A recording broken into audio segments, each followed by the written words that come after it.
दोस्तों, हम सब ने बचपन में अपनी दादी, नानी या किसी बड़े से परी की कहानी जरूर सुनी है। और यह परी दिखने में काफ़ी सुंदर, लोगों का भला करने वाली और बच्चों को बहुत प्यार करती है। पर क्या सच में परियां ऐसी होती है या फिर सच्चाई कुछ अलग है? हमारी आज की मूवी परी की कहानी एक ऐसे ही विषय पर आधारित है। यह मूवी 2018 में रिलीज़ हुई है और IMDb पे इस मूवी की रेटिंग है 6.8। इससे पहले हम परी के रहस्य को जानने के लिए बांग्लादेश और वेस्ट बंगाल की गलियों में गुम हो जाए। मैं आप सबका स्वागत करता हूं आपके अपने मूवीज़ एक्सप्लेनेशन चैनल कपी द स्टोरी टेलर पर। अब बिना किसी देरी के चलते हैं मूवी की कहानी की ओर। मूवी की शुरुआत बांग्लादेश के एक शहर खुलना से होती है, जहां पर अर्नब और प्याली की शादी की बातचीत चल रही होती है। अर्नब की बात करें तो वह एक सीधा साधा युवक होता है। दूसरी तरफ प्याली एक नर्स होती है और उसका स्वभाव मिलनसार और हंसमुख होता है। अब बातों ही बातों में प्याली अर्नब को अपने पास के बारे में बताते हुए कहती है कि उसका एक बॉयफ्रेंड था, पर उनका रिलेशन ज़्यादा देर नहीं चला। अब कुछ समय में शाम हो जाती है और अर्नब की फैमिली वहाँ से विदा लेती है। अर्नब और उसकी फैमिली जंगल के रास्ते होते हुए घर वापस जा रही होती है। तभी अर्नब के फादर की लापरवाही की वजह से उनकी कार का एक्सीडेंट हो जाता है, जिसमें एक बुढ़िया मारी जाती है। अब पुलिस मौके वारदात पर आकर एक्सीडेंट की छानबीन करती है। अर्नब के फादर पुलिस को झूठ बोलते हैं कि उस बुढ़िया ने हमारी कार के सामने कूदकर खुदकुशी की है, पर अर्नब जानता था कि वह बुढ़िया उनकी लापरवाही की वजह से मरी है और उसे इस बात का गिल्ट भी होता है। अब आसपास के लोग उस बुढ़िया के बारे में पुलिस को बताते हैं कि वो अकेले ही गांव के बाहर जंगल में एक तालाब के किनारे रहती है। वह बुढ़िया अक्सर रात के समय अकेले ही सड़कों पर घूमती रहती थी और कभी कभी रात को उसके झोपड़े से चीखने और चिल्लाने की आवाज़ें आती है। अब पुलिस और अर्नब उस बुढ़िया के घर पूछताछ के लिए जाते हैं। पुलिस जब बुढ़िया की घर की तलाशी ले रही होती है तब उन्हें वहाँ पर तकरीबन 20 से 26 साल की एक लड़की मिलती है, जिसका नाम रुखसाना होता है और वो उस बुढ़िया की बेटी होती है। रुखसाना ने मैले कुचले कपड़े पहने होते हैं और उसे एक चैन से बांधकर वहाँ रखा होता है। रुखसाना की हालत को देखकर ऐसा लग रहा होता है कि वो बरसों से इसी जंगल में रही हो। पुलिस रुखसाना को लेकर शहर आ जाती है, जहां पर रुखसाना अपनी मां की डेथ पर बहुत ही स्ट्रेंजली बिहेव करती है, या फिर कहें कि वो बहुत ही मासूम होती है, जिसे यह तक नहीं पता लगता कि उसकी मां मर चुकी है। उसी रात मोर्ग में काम कर रहा एक व्यक्ति जिसका नाम साहू होता है, उस बुढ़िया के बाजू पर बने एक निशान को देखकर एकदम दहशत में आ जाता है और वो बिना एक पल की देरी के वारिस नाम के एक व्यक्ति को फ़ोन करके बताता है कि उसे एक बॉडी मिली है जिसके हाथ पर औलाद चक्र का निशान बना है। अब सीन अगली सुबह शिफ्ट होता है, जहां पर वारिस किसी प्रोफेसर कासिम अली नाम के व्यक्ति को फ़ोन पर औलाद चक्र के निशान वाली बात बताता है। प्रोफेसर इस बात से थोड़ा चिंतित हो जाता है और वारिस को उस बुढ़िया के परिवार के बारे में पता लगाने को बोलता है। दोस्तों, अब हमें प्रोफेसर और वारिस के पास के बारे में पता लगता है। दरअसल प्रोफेसर 1995 में हुए एक आंदोलन क़यामत आंदोलन का लीडर होता है और इस आंदोलन का मकसद औलाद चक्र नाम के एक सैटनिक ग्रुप को रोकना होता है। दोस्तों, यह औलाद चक्र वही ग्रुप है जिसका निशान रुखसाना की मां की बाजू पर बना होता है। अब उसी दिन दोपहर के समय अर्नब रुखसाना को लेकर मोर्ग में रुखसाना की मां की बॉडी को लेने आता है। यहाँ पर साहू को रुखसाना के परिवार के बारे में पता लगता है कि इनके परिवार में सिर्फ 2 ही लोग हैं, एक रुखसाना और दूसरी उसकी मां। अब थोड़ी ही देर में मोर्ग के बाहर बने बरामदे में रुखसाना की मां की आत्मा की शांति के लिए प्रेस पड़ी जाती है और अगरबत्ती जलाई जाती है, जिससे रुखसाना काफ़ी अनकंफर्टेबल फील करती है और अर्नब से कहकर यह सब बंद करवा देती है। अब शाम होने को होती है और अर्नब रुखसाना को जंगल के अंदर जाते हुए कच्चे रास्ते पर छोड़कर वापस शहर की ओर निकल जाता है। और हाँ दोस्तों, रुखसाना को घर छोड़ते समय रास्ते में अर्नब अपना घर दिखाता है। अब रुखसाना पैदल ही अपने घर की ओर निकल पड़ती है। तभी अचानक उसके सामने काली पोरी आ जाती है, जिससे रुखसाना एकदम घबरा जाती है और अपने घर में जाकर छुप जाती है। काली पोरी के बारे में मैं आपको बता दूं, यह एक अधेड़ उम्र की महिला होती है, जिसका चेहरा गहरे भूरे रंग का होता है, इसकी नाक चपटी होती है और इसके दांत टेढ़े मेढ़े होते हैं। कुल मिलाकर काली पोरी का चेहरा बहुत ही घिनौना होता है। और हाँ दोस्तों, जब रुखसाना काली पोरी के सामने होती है तब उसे किसी के जोर जोर से सांस लेने की एक भयानक आवाज भी आती है। अब अगले दिन प्याली अर्नब को मिलने को बुलाती है और उसे अपने पास्ट लाइफ, अपने बॉयफ्रेंड के बारे में बताती है कि उनका रिलेशन 4 साल चला था। प्याली अर्नब को कुछ और भी बताना चाह रही होती है, पर अर्नब को वो बता नहीं पाती। उसी रात शाम के समय प्रोफेसर अपने साथियों के साथ रुखसाना पर हमला करने के इरादे से उसके झोपड़े पर पहुंचता है, पर रुखसाना उसे वहां नहीं मिलती। शायद रुखसाना को प्रोफेसर के यहाँ आने का पहले ही पता लग गया था। प्रोफेसर को रुखसाना तो वहां नहीं मिलती, पर उसे उसके सर का एक बाल मिलता है, जिसे प्रोफेसर अपने पास रख लेता है। अब रात के समय अर्नब की नींद बगल के कमरे में से हुई आहट की वजह से खुल जाती है। अर्नब जैसे ही दूसरे कमरे में जाकर उसे देखता है तो उसे बेड के नीचे रुखसाना मिलती है, जो बहुत ही बुरी तरह घबराई होती है। रुखसाना अर्नब को डरते हुए बताती है कि कोई शख्स उसे मारना चाहता है। अर्नब रुखसाना को संभालता है और वो दोनों सोने चले जाते हैं। अगली सुबह अर्नब रुखसाना को अपने घर पर रहने को बोलकर अपने ऑफिस काम पर चला जाता है। अब दोपहर के समय रुखसाना को अर्नब के घर काली पोरी के फुसफुसाने की आवाज आती है और वही जोर जोर से सांस लेने की आवाज आती है जो उसे जंगल में सुनाई दी थी। दोस्तों, यह सांस की भयानक आवाज जो रुखसाना को बार बार सुनाई देती है, यह इफ्रित जिन की होती है। साल 1995 में कयामत आंदोलन जिस सैनिक ग्रुप उला चक्र को रोकने में लगा हुआ था, वो सैनिक ग्रुप इसी इफ्रित जिन को मानता था। इफ्रित के बारे में कहा जाता है, ये ना तो दिखाई देता है और ना ही वो कुछ बोलता है, बस सुनाई देती है तो उसकी सांसों की भयानक आवाज। यह जिन अपना मैसेज काली पोरी के जरिए खुद को मानने वाले लोगों तक भेजता है। यह फीमेल्स के साथ जिस्मानी ताल्लुकात रख सकता है, जिससे वो फीमेल्स को प्रेग्नेंट कर अपनी नस्ल को आगे बढ़ा सकता है। अब रात के समय अर्नब ऑफिस से वापस आता है और वो रुखसाना को बताता है कि उसने रुखसाना के रहने का इंतज़ाम एक महिला आश्रम में करा दिया है। आश्रम का नाम सुनकर रुखसाना एकदम डर जाती है और बेड के नीचे जाकर छुप जाती है। दरअसल रुखसाना को डर था कि जिन लोगों ने उस पर जंगल में हमला करने की कोशिश की है, वो कहीं दोबारा उस पर हमला ना कर दे। अर्नब रुखसाना को समझाता है कि मैं तुम्हें यहाँ नहीं रख सकता। रुखसाना अर्नब को कहती है कि वो हमेशा बेड के नीचे छुपकर रहेगी, जैसे वो जंगल में छुपकर रहा करती थी, पर वो उसे यहाँ से ना भेजे। ऐसा बोलते ही रुखसाना की आंखों में आंसू आ जाते हैं और वो बिना खाना खाए ही बेड के नीचे सो जाती है। अगले दिन सुबह अर्नब रुखसाना को लेकर महिला आश्रम पहुंचता है, पर वह आश्रम रहने के बिल्कुल भी लायक नहीं होता, जिस वजह से अर्नब रुखसाना को वहां ना छोड़ने का फैसला लेता है। अर्नब रुखसाना को अपने घर छोड़ने के बाद अपने पेरेंट्स के घर जाता है, जहां पर उसे पता लगता है कि प्याली ने शादी के लिए हाँ कर दी है। अब अर्नब शाम के समय अपने घर वापस लौटता है और वो घर आके देखता है तो रुखसाना दर्द से तड़प रही होती है। दोस्तों, यहाँ पर हम रुखसाना के चेहरे पर एक अजीब सा गुस्सा देख सकते हैं, जिसे रुखसाना छुपाने की कोशिश तो कर रही होती है पर छुपा नहीं पाती, जैसे कि वो नेचुरल हो। जिस तरह गुर्राना जंगली जानवर में नेचुरल होता है। वो कितना भी उसे छुपाने की कोशिश करे पर वो उसे नहीं छुपा सकता। अब आधी रात के समय रुखसाना उठती है और बड़े ही क्रीपी ढंग से खिड़की से सीधा ग्राउंड फ्लोर पे छलांग लगा देती है और वो अपने दोनों दांत सड़क पर बैठे कुत्ते के गले में गड़ाकर उसे मार देती है। अब हम खून से सना हुआ रुखसाना का चेहरा देखते हैं जिस पर कुत्ते को मारने का गिल्ट होता है और वो इस गिल्ट की वजह से रोने लग जाती है। दोस्तों, अब हमें रुखसाना की असली सच्चाई पता लगती है।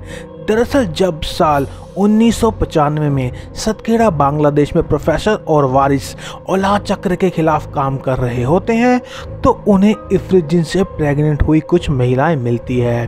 प्रोफेसर उन सब महिलाओं की न्यूबॉर्न बेबीज को मार देता है पर एक लेडीज वहां से भागने में कामयाब हो जाती है। दोस्तों, वह महिला कोई और नहीं रुखसाना की माँ होती है जिसकी कहानी की शुरुआत में अर्नब की कार से टकराकर मौत हो गई थी। मतलब रुखसाना इफ्रित जिन की बेटी है, यानी कि एक परी है। रुखसाना की मां ने रुखसाना को प्रोफेसर, कालीपोरी और इफ्रित जिन से बचाने के लिए सालों उसे जंगल में छुपा कर रखा था। इस परी के बारे में मैं आपको एक और बात बता दूं कि इनके शरीर में जहर होता है जिसे वो अपने शिकार को मारने के लिए इस्तेमाल करती हैं और अगर यह जहर परी 1 महीने तक अपने शरीर में रखती है तो यही जहर इनकी मौत की वजह बन जाता है। यानी कि इन परियों को महीने में एक बार किसी आदमी या जानवर पर इस जहर को छोड़ना जरूरी होता है। और हाँ, इफ्रित के नस्ल के बच्चे बिना नाभि के पैदा होते हैं, यानी कि जब वो पैदा होते हैं तो वो किसी कोर्स से जुड़े नहीं होते। अगली सुबह अर्नब को प्याली का फोन आता है और अर्नब प्याली से बात करने दूसरे कमरे में चला जाता है। यहाँ पर रुखसाना के एक्सप्रेशन से साफ दिख रहा होता है कि उसे अर्नब का प्याली से बात करना बिल्कुल पसंद नहीं है और वो अर्नब को पसंद करती है। उसी रात अर्नब और रुखसाना एक दूसरे के बहुत क्लोज आ जाते हैं और फिजिकल रिलेशन बनाते हैं। अगली सुबह अर्नब जब अपने ऑफिस पहुंचता है तो वहां पर प्रोफेसर अर्नब का पहले से ही इंतजार कर रहा होता है। प्रोफेसर अर्नब को रुखसाना की असलियत के बारे में बता देता है पर अर्नब प्रोफेसर की बात पर विश्वास नहीं करता और उससे वहां से जाने को बोलता है। प्रोफेसर वहां से चला तो जाता है पर अर्नब को कहीं ना कहीं प्रोफेसर की बातें सच लग रही होती है, जैसे कि रुखसाना का अगरबत्ती की खुशबू को बदबू कहना और प्रेस को सुन के डरना। अब अर्नब शाम के समय ऑफिस से अपने घर के लिए निकलता है और रास्ते में अर्नब उसका पीछा कर रहे साहू को धर दबोचता है। दरअसल साहू प्रोफेसर के कहने पर अर्नब का पीछा कर रहा होता है ताकि वो रुखसाना तक पहुंच सके। साहू और अर्नब में झड़प होती है और साहू अर्नब के सर पर एक पत्थर से वार कर देता है। अब अर्नब खून से लथपथ हालत में घर पहुंचता है और रुखसाना को साहू के बारे में बता देता है। उसी रात रुखसाना साहू का बहुत ही बेरहमी से कत्ल कर देती है। अब अगली सुबह प्याली अर्नब से मिलने उसके घर आती है जिससे अर्नब एकदम घबरा जाता है क्योंकि प्याली को रुखसाना के बारे में कुछ भी नहीं पता होता। अर्नब आनंद फाना में रुखसाना को दूसरे कमरे में बंद कर देता है और उसे वहीं रहने को बोलता है। अब प्याली अर्नब के माथे पर लगी चोट को देखकर अर्नब से फर्स्ट एड बॉक्स मांगती है ताकि वो अर्नब की मरहम पट्टी कर सके। अर्नब प्याली को घर से बाहर भेजने की काफ़ी कोशिश करता है पर प्याली अर्नब की एक नहीं सुनती और हॉल में आकर बैठ जाती है। अगले ही पल प्याली को जिस रूम में रुखसाना बंद होती है वहाँ से आहट आती है और प्याली उस कमरे के अंदर चली जाती है पर उसे वहाँ कोई नहीं दिखता। रुखसाना के वहाँ ना मिलने पर अर्नब हैरान हो जाता है और साथ ही राहत की सांस लेता है। तभी अचानक अर्नब की नज़र दीवार पर उल्टी लटकी हुई रुखसाना पे पड़ती है जिससे अर्नब एकदम डर जाता है और प्याली को अपने घर चले जाने को बोलता है। प्याली के जाने के तुरंत बाद रुखसाना अपने कमरे में आ जाती है और वो प्याली के यहाँ आने पर काफ़ी गुस्सा होती है। तभी अचानक प्याली कमरे में दोबारा दाखिल होती है और वो रुखसाना को देखकर एकदम शॉक्ड हो जाती है और वो बिना कुछ कहे और सुने गुस्से में वहाँ से चली जाती है। अर्नब अब रुखसाना को गुस्से में डांटता हुआ बोलता है कि तुम्हें क्या लगता है उस रात की गई गलती की वजह से तुम कुछ भी कर सकती हो, जिससे रुखसाना को एकदम गुस्सा आ जाता है और वो एक हाथ से अर्नब को गले से पकड़कर हवा में झुला देती है और अर्नब को एक भारी और डरावनी आवाज़ में कहती है कि वो यहाँ से कहीं नहीं जाएगी, जिससे अर्नब बहुत डर जाता है। अगले ही पल रुखसाना को एहसास होता है कि उसने बहुत बड़ी गलती कर दी है और वो अर्नब से माफ़ी मांगती है। रुखसाना के एक्सप्रेशन से लग रहा होता है कि वो ऐसा नहीं करना चाहती थी। जो गुस्सा उससे आया वो उसका बेसिक नेचर था। कुछ समय बाद अर्नब अपने कमरे से बाहर निकलता है और वो रुखसाना से बात के बिना ऑफिस के लिए निकल जाता है। अर्नब के ऑफिस चले जाने के बाद रुखसाना को कालीपुरी दिखाई देती है, जो उसे अर्नब को मारकर यहाँ से जाने को बोलती है। दरअसल रुखसाना का अर्नब के पास रहने का मकसद पूरा हो चुका होता है, क्योंकि रुखसाना अर्नब के बच्चे की मां बनने वाली होती है। अर्नब शाम को घर वापस आता है। रुखसाना अर्नब से रिक्वेस्ट करती है कि वो उसे अपने साथ रहने दे। अर्नब रुखसाना की बात मान लेता है, पर एक शर्त के साथ कि उसे जंजीर में बंद के रहना होगा। इस पर रुखसाना बहुत खुश होती है, क्योंकि अब वो हमेशा अर्नब के पास रहेगी, चाहे वो जंजीर में ही बंदी क्यों ना हो। रुखसाना मुस्कुराहट और प्यार के साथ अर्नब को बताती है कि वो उसके बच्चे की मां बनने वाली है। रुखसाना के एक्सप्रेशन से लगता है कि वो अर्नब को बहुत प्यार करती है। जिस इफ्रित की बेटी का काम लोगों को मारना और नफरत पिलाना होता है, वो एक आम आदमी के प्यार में पड़ जाती है।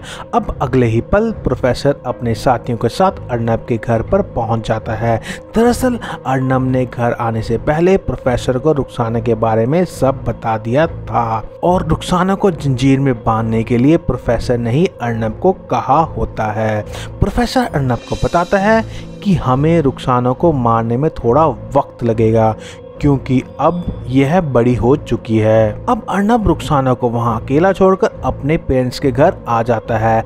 अर्नब को अपने किए पर कहीं ना कहीं पछतावा होता है, क्योंकि रुखसाना ने अर्नब को सच्चा प्यार किया था। अगर रुखसाना अर्नब को मारना चाहती तो वो माँ बनने के बाद कभी भी उसे मार सकती थी। रुखसाना सिर्फ अर्नब का साथ चाहती थी। अब अर्नब को अपने पेरेंट्स के घर आए हुए 3 हफ्ते गुजर चुके होते हैं और एक शाम प्याली अर्नब से मिलने आती है। अर्नब प्याली को रुखसाना के बारे में सब सच बता देता है। अर्नब प्याली को बताता है कि रुखसाना ने मुझ पर भरोसा किया और मैं उसे वहाँ पर मरने के लिए छोड़ आया। मुझे समझ नहीं आ रहा कि राक्षस वो है या मैं। प्याली अर्नब को समझाते हुए कहती है कि राक्षस हम सब में होता है और उसे बताती है कि मैं शादी से पहले अपने बॉयफ्रेंड की वजह से प्रेग्नेंट थी। मैं उस बच्चे को अपने अंदर फील कर सकती थी, मगर मेरे बॉयफ्रेंड ने शादी से इनकार कर दिया, जिस वजह से मुझे उस बच्चे को अबॉर्ट करना पड़ा। यह सुनकर अर्नब के आंखों के सामने वही मंजर आ जाता है जब रुखसाना ने उसे उनके बच्चे के बारे में बताया था। अब अर्नब रुखसाना को बचाने का डिसाइड करता है और अपने घर की तरफ निकल पड़ता है। अर्नब अपने घर जाकर देखता है तो रुखसाना अपनी जगह पर बंधी नहीं होती। दरअसल रुखसाना प्रोफेसर के आदमियों को मारकर वहां से भाग चुकी होती है। उसी रात रुखसाना प्रोफेसर घर पहुंच जाती है और इससे पहले कि प्रोफेसर आयते पड़ता जा अगरबत्ती जलाता, रुखसाना बिजली की रफ्तार से प्रोफेसर के बिल्कुल सामने आ जाती है और उसे बड़ी बेरहमी से मार देती है। इधर अर्नब अपने घर से प्याली को फ़ोन करके बोलता है कि रुखसाना यहाँ से भाग चुकी है। अब अर्नब प्याली को सावधान करता है और उसे कहता है कि उसका अगला शिकार तुम हो सकती हो। अर्नब प्याली को अपने घर के सभी खिड़की और दरवाजे बंद करने को बोलकर प्याली के घर की तरफ निकल पड़ता है। प्याली जैसे ही फ़ोन काटकर पीछे की तरफ मुड़ती है तो खून से लथपथ रुखसाना उसके एकदम पीछे खड़ी होती है। अब रुखसाना प्याली में हाथापाई होती है और रुखसाना प्याली की गर्दन में अपने दांतों को गड़ाकर मारने वाली ही होती है। तभी अचानक टीवी का रिमोट फर्श पर गिरने की वजह से कमरे में रखा टीवी ऑन हो जाता है, जिससे रुखसाना का ध्यान भटक जाता है और प्याली बिना मौका गवाए रुखसाना के सर पर स्टूल से वार कर देती है, जिससे रुखसाना पेट के बल फर्श पर गिर जाती है। रुखसाना के प्रेग्नेंट होने की वजह से उसके पेट में बहुत जोरों के दर्द होने लग जाता है। प्याली रुखसाना को वहां छोड़कर भागने की जगह उसकी मदद करने का इरादा बनाती है। अब रुखसाना बहुत ही सुंदर बच्चे को जन्म देती है और हम देखते हैं कि वो बच्चा एक कोड से जुड़ा होता है, जबकि इफ्रित के नस्ल के बच्चे बिना कोड के जन्म लेते हैं। प्याली बच्चे को साफ करने के लिए किचन से गर्म तौलिया लेने जाती है, पर जब वो वापस आती है तो वहाँ पर रुखसाना नहीं होती, बस उसका नवजात बच्चा होता है। अब अर्नब भी प्याली के घर पहुंच जाता है और रुखसाना के वहां ना मिलने पर रुखसाना को ढूंढने के लिए निकल जाता है। अब रुखसाना, जो कि बहुत ही जख्मी हालत में होती है, अपने पुराने घर के बाहर दर्द में करा रही होती है। अब अर्नब भी रुखसाना के पास आ जाता है, पर रुखसाना उसे अपने आप से दूर रहने को कहती है क्योंकि अर्नब ने उसे धोखा दिया था। अर्नब रुखसाना को कहता है कि मैं उस दिन बहुत डर गया था, जिस वजह से मैंने प्रोफेसर से बात की। रुखसाना अर्नब को दर्द में कराती हुई कहती है कि तुम मेरे बच्चे से बिल्कुल भी मत डरना, वो मेरे जैसा नहीं है। यह बोलते ही अर्नब रुखसाना को अपने गले से लगा लेता है और रुखसाना अर्नब की बाजू में अपना दम तोड़ देती है। दोस्तों, अर्नब और रुखसाना का बच्चा नॉर्मल इसलिए होता है क्योंकि वो बच्चा इफ्रित की नफरत से नहीं बल्कि रुखसाना और अर्नब के मासूम प्यार की वजह से हुआ था। दोस्तों, इसी के साथ परी की कहानी या फिर कहें परी के प्यार की कहानी यहीं पर ख़त्म हो जाती है। दोस्तों, मैं आशा करता हूँ कि आपको यह एक्सप्लेनेशन पसंद आया। आपको यह वीडियो कैसा लगा मुझे प्लीज़ कमेंट करके ज़रूर बताएं। अगर आप चैनल पर नए हैं तो चैनल को सब्सक्राइब ज़रूर कर लें ताकि आपको ऐसे ही एंटरटेनमेंट का डोसेज मिलता रहे। और मैं अपने सभी पुराने सब्सक्राइबर का हमारे चैनल को इतना प्यार देने के लिए बहुत बहुत शुक्रिया करता हूँ। दोस्तों, आज के लिए बस इतना ही। मिलते हैं अगली वीडियो में एक ऐसी ही रोमांचक वीडियो के साथ। तब तक गुड बाय।